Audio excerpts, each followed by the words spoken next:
Hi everyone, Phil from Tech for Techs here. Today we're going to be looking at this gaming case from CRONUS. It's called the Achos. It's got 4 included ARGB fans, so 3 on the front, 1 on the back, and it's also got a glass panel on the front as well as a tempered glass on the side as well. If you're interested in purchasing, make sure you click those links in the description just below, and we've also got prices if you click those links as well. Okay, so we've got the box for the CRONUS Achos here. It's an ARGB PC gaming case. As you can see, the picture doesn't really do it any justice because you can't really see any of the 4 fans on the picture which are included. It just looks in reality like a box, to be honest. It doesn't really show off too much. On the side here, it tells you a bit more information, manufacturer part numbers. You've got dimensions on there as well. Dimensions, if you need to know, 195 by 450 by 405 millimeters. That's the actual dimensions of the case itself. And you've got your weights and so forth for that. The other side of the box is exactly the same as the reverse side. And on this side, it does go into a bit more depth with your specifications. Okay, so in basics, the case is a mid-tower. It supports ATX, micro ATX, and mini ITX motherboards. It supports a standard ATX power supply. The PSU goes in the bottom, we'll show that in a bit. It's water cooling ready to a degree, so it will take up to a 240 millimeter radiator on the front and 120 on the back, nothing on the top apparently. The metal is basically 0.5 millimeter, so that's basically sheet metal. You've got side panel, 4 millimeter tempered glass, which, okay, it should be okay to look inside. You've got 2 3.5-inch internal bays and 2 2.5-inch. You've got 7 expansion slots for obviously PCI cards depending on your motherboard. Cooling, it comes with 3 120mm fans which are ARGB on the front as well as 1 on the back, but you can fit up to 3 140mm on the front if you wish. On the top, you can have 2 120s or 2 140s, and on the rear, you can fit just the 1 120, which, as I said, does come included. You can't fit anything on the sides, and the bottom has got a filtered vent for the power supply. I/O ports, you're looking at USB 3, 2 USB 2s, HD audio, and a switch for changing the RGB effects. Otherwise, the clearances, internal cable management depth, so that's the bit between the back of the motherboard and the outside of the case, is 15 millimeters. GPU max length is 350 millimeters. CPU cooler max height is 160 millimeters, and the PSU shroud is included inside, and it's black. Okay, so this is the case. This is exactly what's inside the box. There's no manual inside the box, but I can see a manual just sticking out inside the actual case. We'll have a look at that in a few minutes. First of all, we're going to get rid of this glass panel off the side so it doesn't get scratched or damaged while we're turning it around and spinning it around and everything else. First of all, because I know you all like it, we're going to take off this little bit of plastic here. Oh, nearly perfect. There we go. So that's taken off. And if you want to take the side off, it's pretty straightforward. You've got 4 thumb screws there. It does have an option for crosshead screwdriver, but you should just be able to screw them with your thumbs. Exactly what they're designed for. So what I would suggest with any glass side, when you're taking it off, you brace it in a little bit. That way it stops it falling off and so forth, because sometimes these things aren't hold on. Yeah, so it is just held on. There's no ledge at the bottom, but it does hold on by the actual bits where it screws in a little bit. So it shouldn't just fall, but just be wary just in case.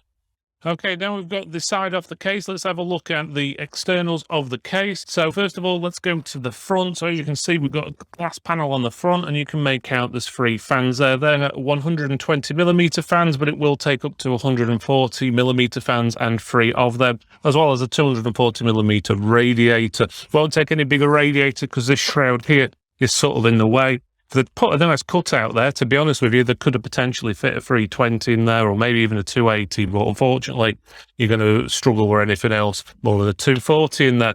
Ventilation on the front, these are the little holes on the side for the ventilation. It looks like there's more, but there's actually blanks in there, so there's 2 holes there for ventilation, 4 there and 3 there, and it's the same on the reverse side, so it's not a huge amount of airflow what's going to go into the case. It looks like there'd be some under here. There's like a lip. There is no lip. There's no hole there at all. Unless you lift it up slightly, there's a little bit of ventilation there. But again, it's not going to be the best because it's got to sort of suck the air up, forward, and then through the fan. So it's probably not going to work the best, to be honest with you, for that. But we'll have a look and do some tests to see how hot this thing actually gets. There is a little bit of plastic on the front as well. Let's get that peeled off. Okay, that wasn't a good start.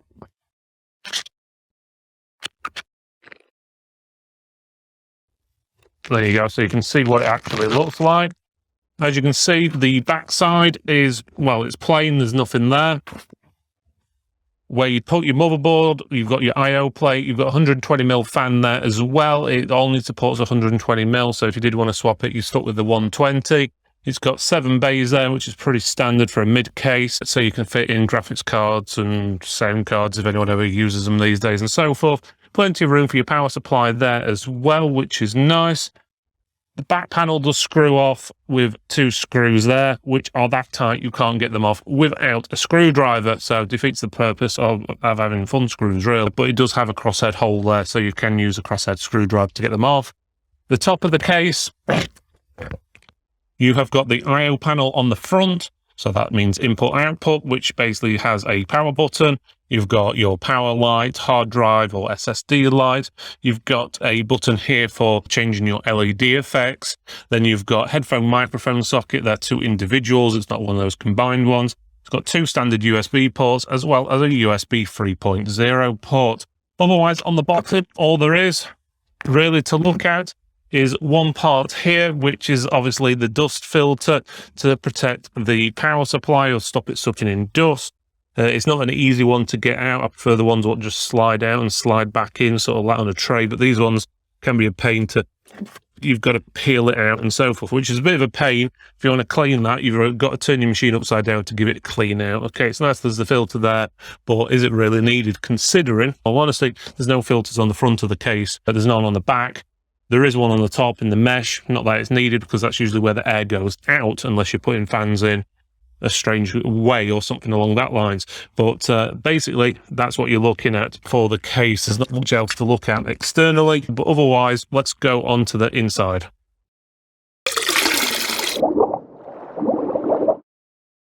Okay, so let's go for what's inside the actual case. First of all, we had a manual in there, which does give you a bit of information. I would have preferred the QR code. Me, guys, I prefer QR codes. You can get it bigger, you can see it on your phone or even on a PC.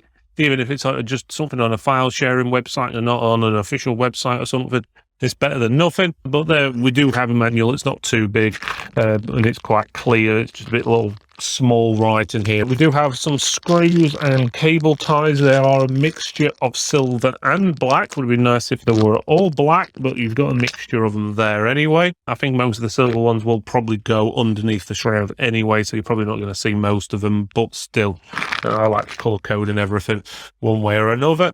But otherwise, let's have a look inside. So we've got this big shroud here. It's got a cutout to see your power supply. So if you've got a decent power supply, you'll be able to see the name of the decent manufacturer. Let's just say Seasonic or Deep Cool or someone like that. You'll be able to see their power supply in there. The unfortunate thing is if you've got a really crap power supply, you'll also be able to see you've got a crap power supply inside there as well. On top of that, the shroud is not removable. It's basically it's built into the frame and the board, so you can't even really cut it out, to be honest, without the whole case falling to pieces. Would have been nice if it were removable, but again, it is more of a budgety side of case than a real high-end one, but still would have been nice. There are 2 rivets there that holds in the hard drive cage, which I'll show you in a few seconds. Would have been nice if they, instead of rivets, they were screws, because you can unscrew the hard drive cage from the bottom of it, and if you could remove those 2 screws, you could remove the hard drive case if you didn't want it, and then if there was a bit more room there, you would have had plenty of room in there for a really big cooler on the front, from like a 320mm or a 280 or something along that lines. But again, it's not a top-end case, but still something I would like to have seen. It does have some nice cutouts here, so you can easily route your cables through. They're not rubberized or anything like that, but it's nice folded metal. It doesn't seem sharp anywhere. It seems smooth. and I've not cut my fingers yet, so that's always good. There's a big, nice hole for the back of the motherboard, so if you needed to change a cooler on your motherboard, you can do it without taking it out of the case, which is good. And there's also holes along the top as well, so you can route your 4 or 8 pin CPU power cables, which is even better. So again, cabling, I can't complain really for the cable holes or the management effects, and there are a few tie down options there as well. Now, let's get down to the cabling. Now we're talking about cable management. So first of all, we've got a nice USB-free cable, so that's pretty good. And then they give me these two attractors. So we've got it looks like an audio cable and a USB cable, which have got RGB coloured ends on them. I don't know. You've got a nice black case and you've got these sticking up. For example, if this was around the back of your motherboard, you'd have it sticking up here into the bottom of your motherboard. Might not be a big thing for some, but everything's color-coded. It's all black, and then you've got some sort of Irish rainbow sticking out of the back of your bottom of your case. I don't know if it's pointing to a pot of gold or whatever, but this really needs to be shrouded up. The shroud should be all the way to the end, or some sort of tape around it, or black cabling even. And we are in 2022 nearly, so again, I know it's more of a budget case, but I've seen cases worth 15 quid managed to get these cables black. So both of them, USB and audio, that's not a good start, to be honest with you guys. You get that sorted, please. It's one of my bugbears, especially when you've got a big, nice side on it. What you can see through, you can see all the components, it's going to light up, and then you've got these rainbow cables. No, sorry. Don't do anything for me, that one. Right, going on to the other side. You do have a bit of probably a rat's nest of cables here. I can see what they've done. This is basically for all the RGB and fans. So all the fans and RGB connect all together with this nest of cables is the best way of doing it. You could probably make it look a little bit tidy, but that's how it comes out of the box. It does have a 3-pin 5-volt header, which you can plug into your motherboard, so you can adjust it through your motherboard software, the RGB lighting, if you wish. If not, you can use a switch on the top of the case. The reset button, or the RGB button, depending on what you want it, is set up as well. So instead of being a reset button, it goes into this little box here, which then changes the reset button into changing the RGB effects, which is a good way of doing it. It's better than having all the fans connected through Molexes, but it still looks a little bit messy, in all honesty. But again, you're probably not going to see all that when you've got the side on the case. So again, that's a little bit of a shame. So let's move out that rainbow cable. 1 second. There we go. And again, that all connects up via a SATA connection, whereas it there, so that's all powered from there. The downside of that is the fans and the RGB lighting is all powered through the same system. You can't connect the fans directly to the motherboard, so they're going to be running at a set speed, so you can't make them go extra slow or extra fast or extra quiet or noisy. It's all going to be the same, so no matter what, the fans will run at the same speed, so there's no way to adjust those, unfortunately. Otherwise, there's not much else really to see, to be honest, other than your standard cables, what you use for your power, hard drive LEDs and so forth. They're all there. That's pretty much it for cabling. Now let's go on to storage. You've got 2 places on the back to screw in SSDs, so you can attach 2 solid-state drives. When I say 2 solid-state drives, I mean the 2.5-inch types onto the case itself, so that's good. And then you do have this little compartment here down there, which you can fit in 2 traditional 3.5-inch drives, which is good as well. Not many people using 4 drives these days, but again, you've got the ability there. And then you've got a nice bit of room as well to put in your power supply. It gives you a little bit of room for your cabling. But as I said, it would be nice if you could remove this wall here completely, rather than it being riveted in up above. If it was screwed in, we could easily unscrew it. Gives us a little bit more room in there to put extra cable in from your power supply if you wanted to, or you could potentially, if it was a bit more open up the shroud, you could put a bigger cooler in there, but otherwise not too bad. That's pretty much it for the internals of the case. So what we need to do now is get it built up and have a look what it looks like when it's all powered on. Okay, so this is the inside of the case. As you can see here, the lights or the RGB do actually light up pretty good. They look very, very good, and you can sort of see them at all angles as well. Even side on, you've got this RGB strip what goes around the edge as well, which is very good. Reminds me of some Be Quiet ones we reviewed a few weeks ago, and well, they were charging hell of a lot more, but I must admit they were a lot quieter fans. So that comes to the next thing, is the fan noise. Because these fans only run at one speed, they are not necessarily the quietest. So to give you a rough idea, I'm holding my microphone now next to the case. You'll probably be able to hear them.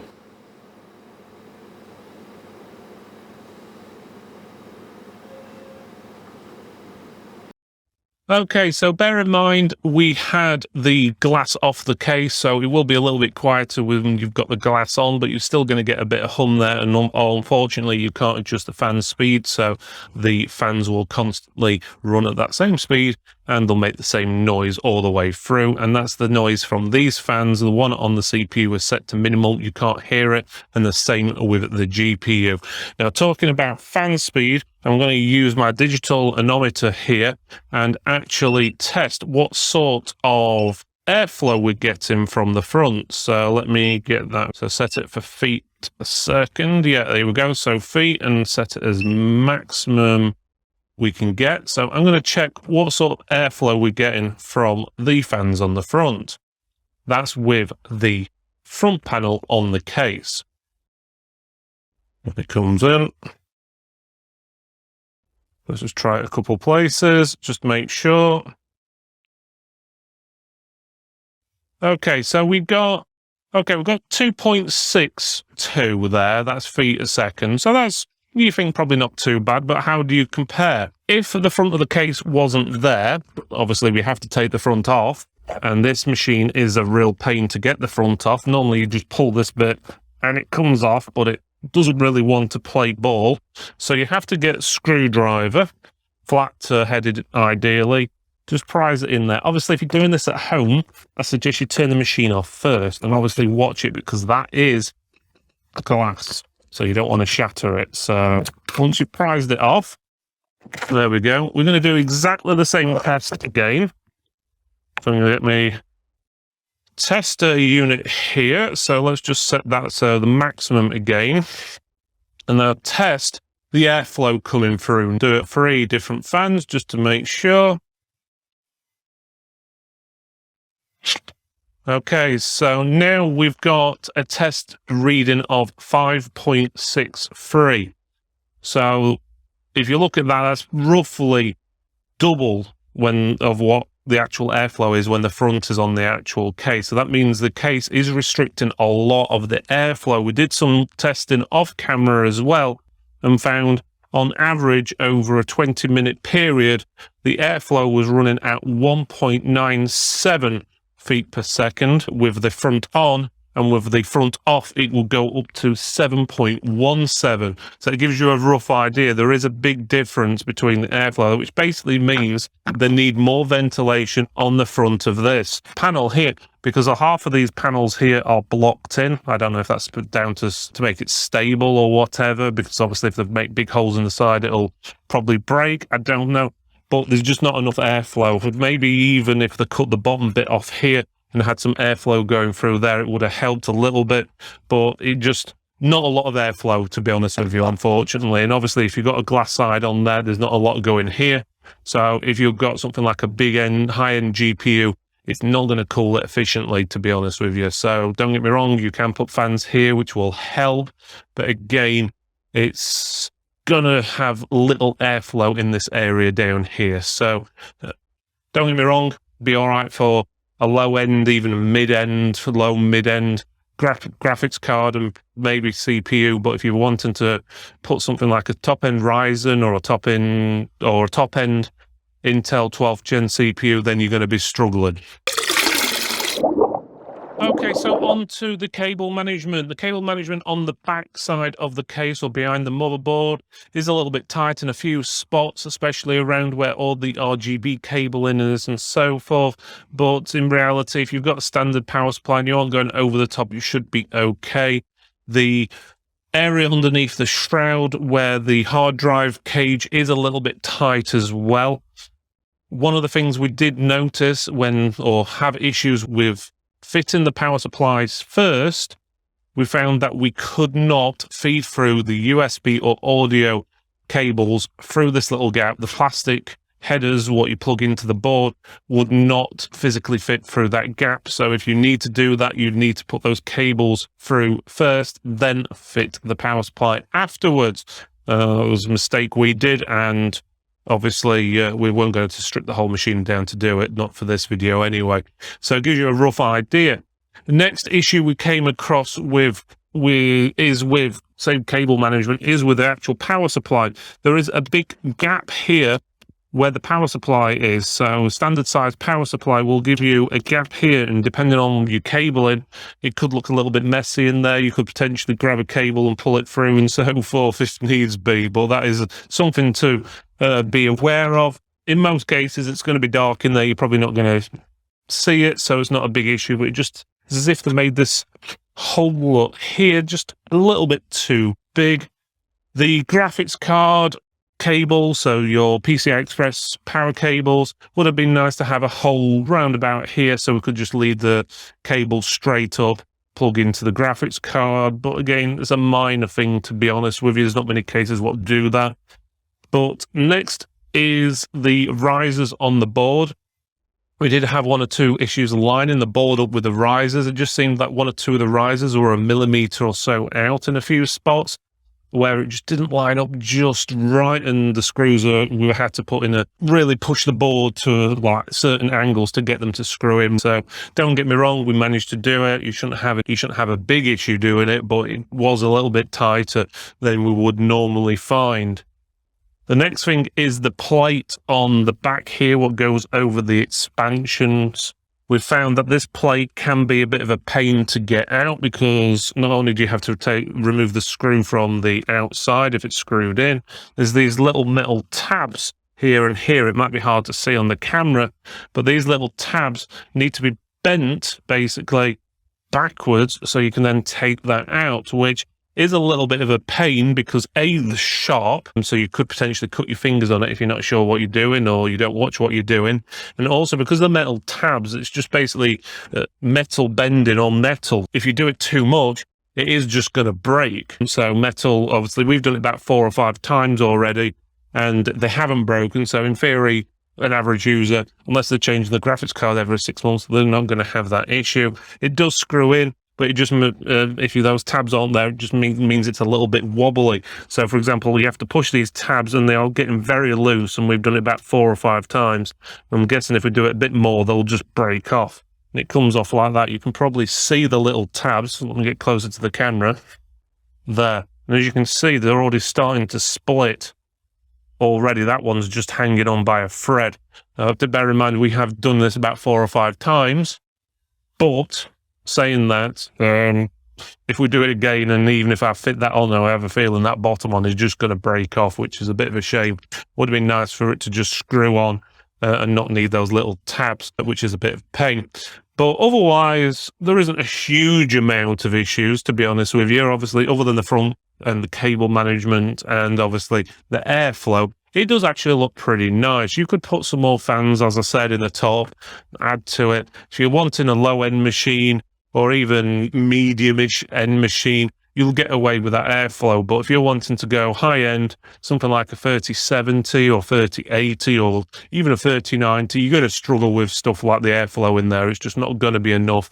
And obviously, taking the fact that CPUs, some of the new, for example, Intel 12th Gen and even some of the Ryzen processors do get very hot as well. So, as I said, middle low-end machine, it's going to be okay, but for a high-end machine, you ideally want this glass front to be a mesh front.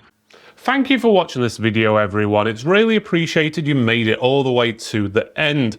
Please make sure you subscribe, like, comment, and even click that bell so you get notifications of new videos and live streams. It does help support the channel, and supporting the channel basically means that we can release more content for you and also better quality content going forward. Thanks again for watching, and I'll see you next time.